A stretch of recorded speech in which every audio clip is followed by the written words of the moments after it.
Coincidence number 1. The unsinkable ship that sank twice, they called it unsinkable.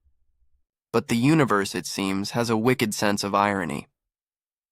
In 1898, a little-known writer named Morgan Robertson sat down to craft a novella he called Futility. It told the story of a magnificent British ocean liner, the largest ship ever built. A floating palace celebrated as a triumph of modern engineering. The ship's name? The Titan. In Robertson's tale, the Titan, carrying the rich and powerful across the Atlantic, collides with an iceberg on a freezing April night. With too few lifeboats to save its passengers, more than half perish in the icy dark. A chilling tragedy, yet completely fictional. Now, fast forward just 14 years later. The year is 1912. The White Star Line unveils a real-life marvel, the RMS Titanic. The largest ship of its time. The press hails it as unsinkable. On its maiden voyage, bound for New York, it carries society's elite, millionaires, aristocrats, celebrities. And then, on another cold April night, the unthinkable happens. The Titanic strikes an iceberg in the North Atlantic and sinks. More than 1,500 lives are lost, not because of fate alone, but because of a reckless shortage of lifeboats. The similarities are jaw-dropping. Robertson's Titan was 800 feet long. The Titanic? 882. Both were triple-screw vessels built for 3,000 passengers. Both sank in April, about 400 miles off Newfoundland. Both carried too few lifeboats, just enough to satisfy outdated safety laws. Robertson's Titan had 24 lifeboats. The Titanic had 20. When the Titanic went down, Robertson's forgotten story resurfaced like a ghost. Newspapers branded him a prophet. Some whispered about conspiracies or divine warnings, but Robertson dismissed it all. He wasn't a seer, just a sailor who knew how dangerously overconfident the industry had become. He'd seen where hubris led. He'd simply connected the dots. And yet, despite the logic, the precision of his fiction remains haunting. The names, the numbers, the deaths. Too perfect to be coincidence, too eerie to ignore. Was it foresight? Or fate's cruel joke? Because in this story, the only thing that truly sank twice was our belief in coincidence. Coincidence number 2, the presidential déjà vu sometimes. The universe doesn't just rhyme. It copies and pastes. Few coincidences in history are as haunting or as precise as the strange mirroring between Abraham Lincoln and John F. Kennedy. 2 presidents, 2 centuries apart, and yet their lives and deaths unfold like carbon copies of each other. Let's start simple. Lincoln was elected to Congress in 1846. Kennedy, exactly 100 years later, in 1946. Lincoln became president in 1860. Kennedy, again, 1960. Both men fought fiercely for civil rights. Both inspired youth and controversy. Both symbolized hope for a changing America. And then the parallels tighten. Each was succeeded by a vice president named Johnson, both Southern Democrats. Andrew Johnson, born 1808, Lyndon B. Johnson, born 1908, another perfect 100-year echo. But where it gets truly eerie is in how they died. Both presidents were shot in the head on a Friday, seated beside their wives. Lincoln in Ford's Theater. Kennedy in a Lincoln limousine made by, you guessed it, the Ford Motor Company. Their assassins? John Wilkes Booth, born 1838. Lee Harvey Oswald, born 1939, almost exactly a century apart. Both known by 3 names, each totaling 15 letters. And the chase? It plays out like a reversed reflection. Booth shot Lincoln in a theater and fled to a warehouse, a tobacco barn. Oswald shot Kennedy from a warehouse and fled to a theater. Both assassins were killed before ever standing trial. Booth was cornered and shot by soldiers. Oswald gunned down by Jack Ruby on live television. Even the small details seem scripted. Lincoln's secretary was named Kennedy. She begged him not to go to the theater. Kennedy's secretary? Evelyn Lincoln, who warned him not to go to Dallas. Coincidence? Maybe. But when the puzzle pieces fit this perfectly, it starts to feel less like randomness and more like repetition. Historians shrug, saying patterns emerge when you have enough data. But this one feels too clean, too exact, almost as if the universe didn't just rhyme. It reused the same paragraph. Coincidence number 3. The King and his double. On a warm summer evening in 1900, King Umberto III of Italy sat down for dinner at a modest little restaurant in the city of Monza. Nothing unusual, until the owner came out to take his order. The king froze. He was staring at his mirror image. Same eyes, same face, same posture. The resemblance was so perfect that even the royal guards looked uneasy. Curious, Umberto called the man over and began to talk. That's when the coincidences began. Strange at first. Then impossible. The restaurant owner's name? Umberto. He was born in Turin, just like the king. On the same day, March 14th, 1844. Both men had married women named Margarita on the exact same date. And as if that wasn't enough, the restaurant owner had opened his establishment on the very day King Umberto was crowned King of Italy. The parallels left the king shaken. It felt as though fate had written two identical lives in different ink.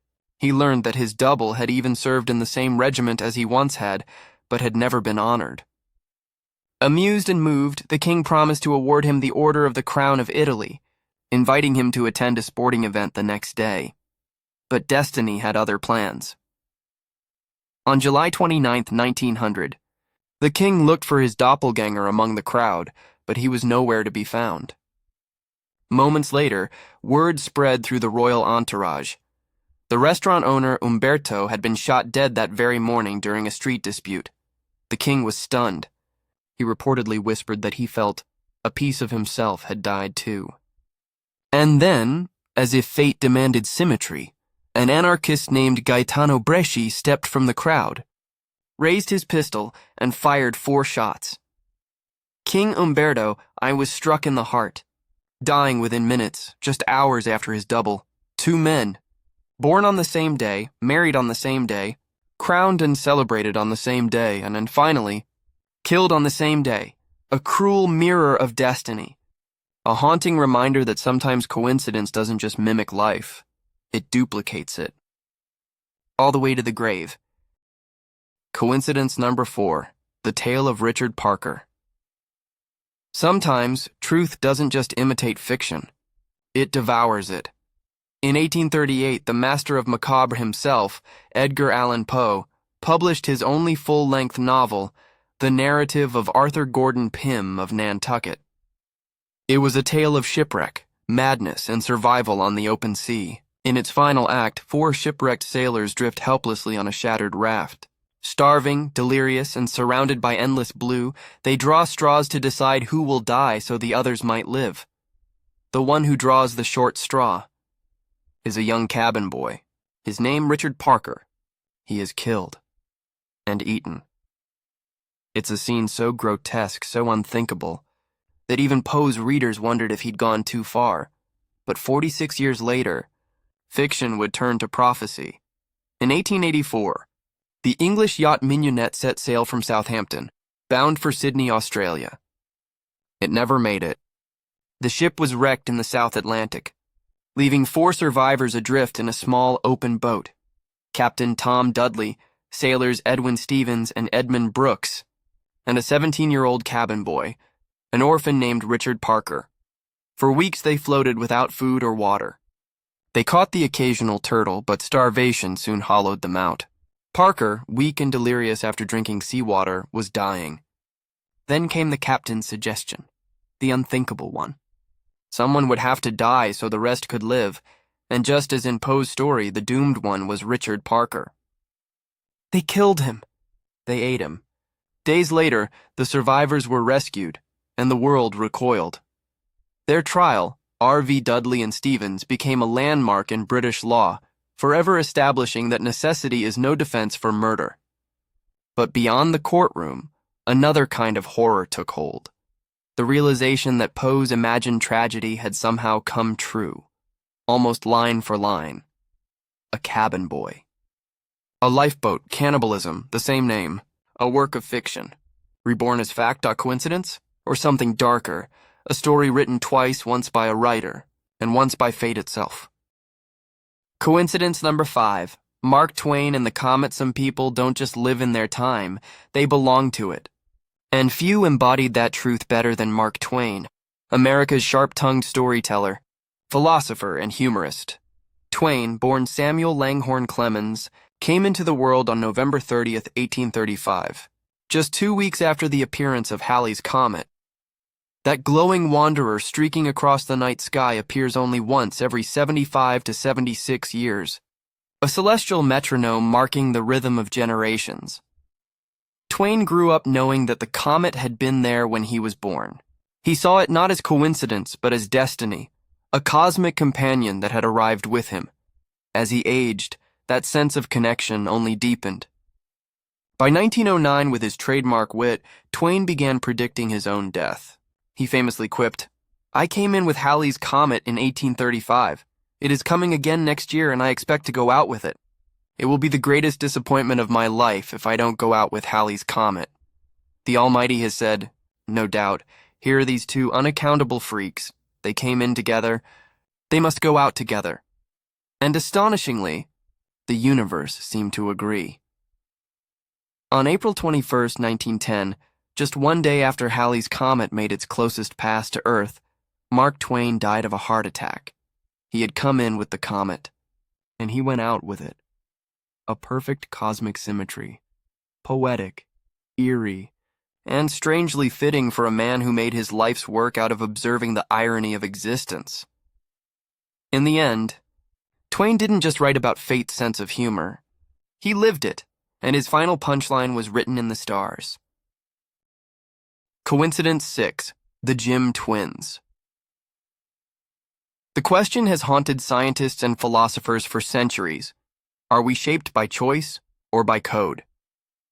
The story of the Jim twins may be the most astonishing clue we've ever had. In 1940, twin boys were born in Ohio. They were separated at just a few weeks old, adopted by different families who never knew the other existed. Different homes, different towns, different upbringings, and yet fate wasn't done with them. Both families, without any knowledge of the other, gave their adopted sons the same name, James. One became James Springer, the other James Lewis. For 39 years, they lived separate lives, two strangers sharing nothing but DNA. Then in 1979, the Jims finally met. And what they discovered left psychologists speechless. Both men stood 6 feet tall, weighing 180 pounds. Both had childhood dogs named Toy. Both loved woodworking and mechanical drawing. Both were good at math, but terrible at spelling. And that was just the beginning. Each Jim had married a woman named Linda. Each had divorced her. And each later remarried to a woman named Betty. Both had sons named James Allen. One spelled Allen, the other Allen. Both worked part-time as sheriff's deputies. Both drove light blue Chevrolets. Both chain-smoked Salem cigarettes, suffered tension headaches, and were chronic nail-biters. They even vacationed at the same small beach in Florida. When scientists at the University of Minnesota studied the pair, the results shook the field of psychology. Here were two men, raised apart, living parallel lives down to the smallest details, marriages, habits, even health patterns. Coincidence?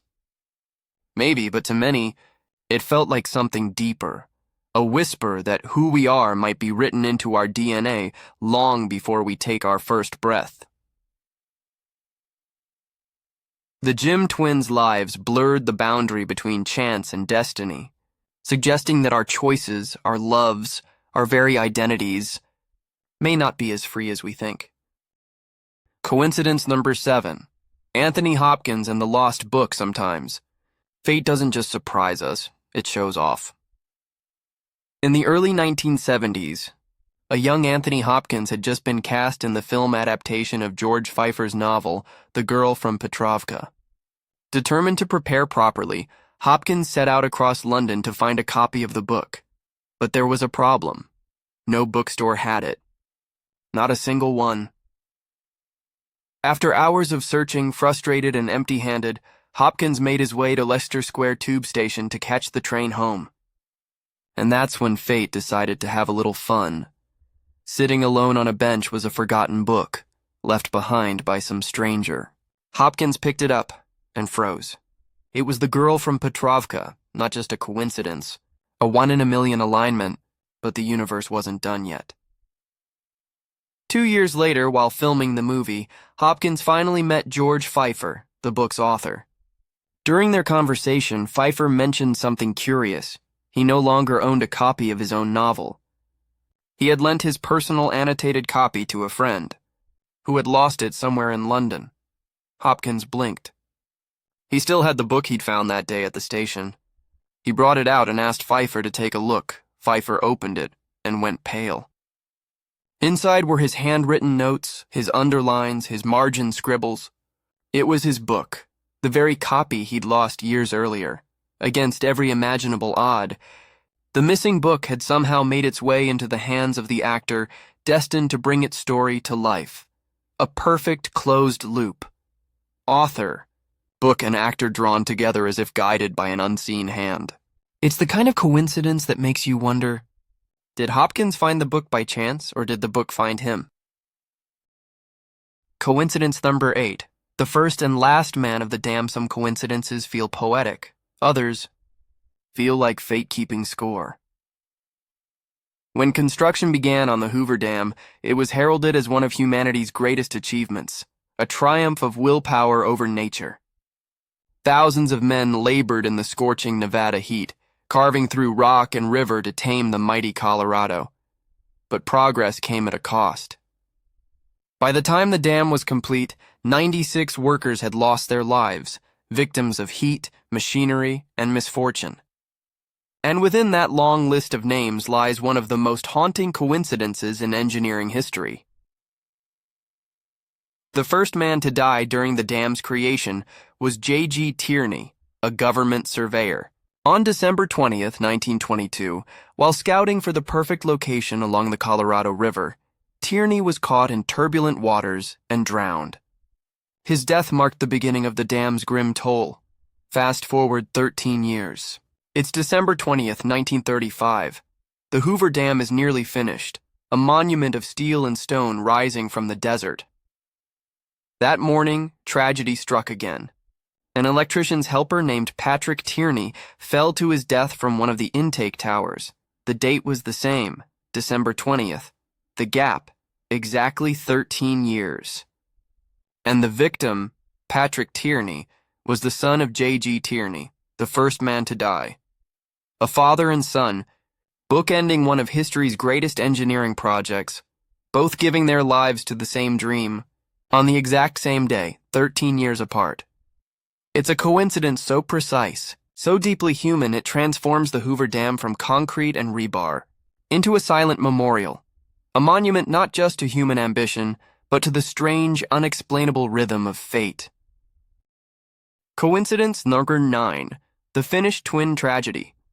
Some coincidences feel poetic, others feel supernatural, and then there are those so chilling, they leave even seasoned investigators speechless. In 2002, in the quiet Finnish town of Raja, fate unfolded with eerie precision.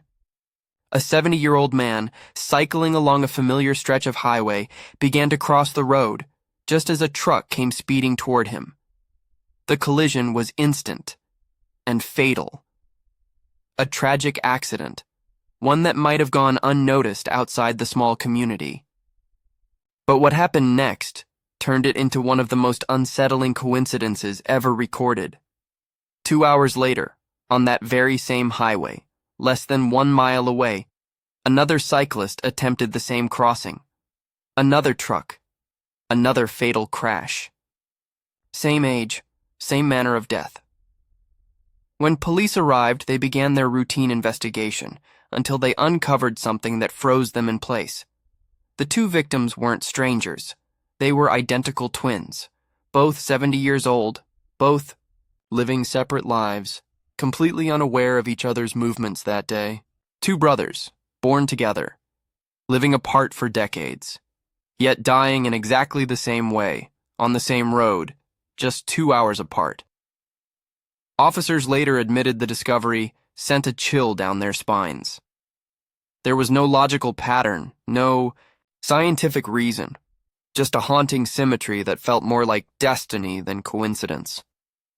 It's as if some invisible thread bound their lives from birth to their final moments, a tragic reminder that the forces connecting us might reach deeper than time, distance, or even death itself.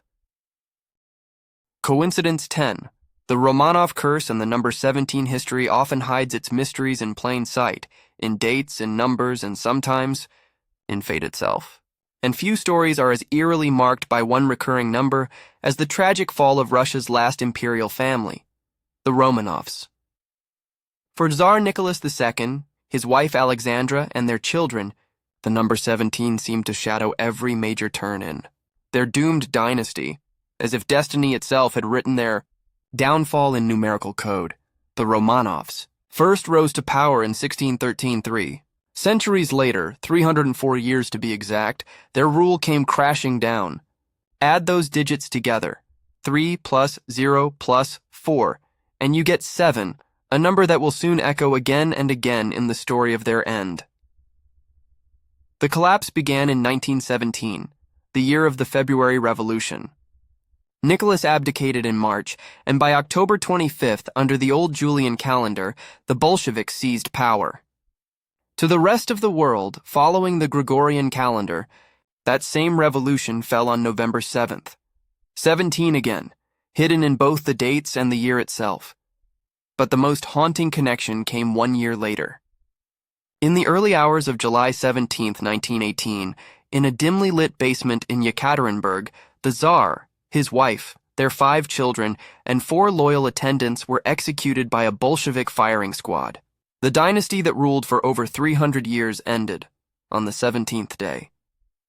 Even their final descent down a flight of 23 steps into that basement carried symbolic weight. Some historians later noted how, when you strip those numbers down, 2 plus 3 plus 1 plus 9 plus 1 plus 7 plus 1 plus 8, the pattern of 7s and 17s appears again and again, like a code buried in history's design. Was it a curse? A mathematical quirk of fate? Or just the human mind searching for order in chaos? Whatever the answer, the number 17 became an indelible mark, the silent signature of tragedy written across the final chapter of the Romanov dynasty. If these coincidences sent chills down your spine, imagine what else the universe might be hiding. Don't forget to like this video if you were amazed, subscribe for more mind-bending mysteries, and comment below. Which coincidence blew your mind the most? Your support helps us uncover even more strange and fascinating stories from the edge of reality. Until next time, keep your eyes open, because the next unbelievable coincidence might be happening right now.